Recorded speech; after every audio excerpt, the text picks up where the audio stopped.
लेकिन क्या हुआ, उसने कछुए और खरगोश ने बोला अपने दौड़ लगाते हैं, ठीक है, दौड़ लगाते हैं, देखते हैं कौन जीतता है अपने में से, ठीक है। तो उन्होंने ऐसे बोला तो अपने दौड़ लगाते हैं, तो दोनों वो कहते चलो ठीक है, और दोनों ने दौड़ लगानी शुरू करी।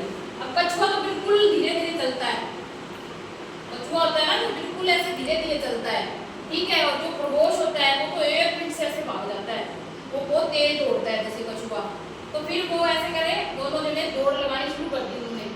जैसे दौड़ लगानी तो उसको खरगोश ने पता क्या सोचा, कहते मैं ही जीतूंगा क्योंकि कछुआ तो धीरे धीरे चलता है, ठीक है।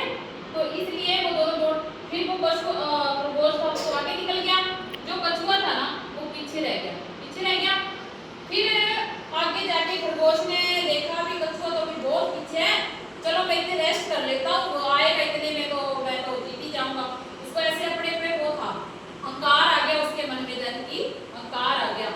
तो फिर वो वहां लेट गया, खरगोश आराम करने लग गया, और खरगोश को पेड़ के नीचे क्या हो गया, नींद आ गई, सो गया वो। और कछुआ आया, कछुए ने देखा खरगोश सो रहा है, तो उसने सोचा चल ये तो सो रहा है, कोई बात नहीं, मैं मेरी दौड़ चालू करता हूँ। तो कछुआ धीरे धीरे धीरे करके वो तो अपनी वहां पे पहुंच गया जहाँ पे उनको पहुंचना था। और तब फिर वो, फिर पता है क्या हुआ, फिर हुआ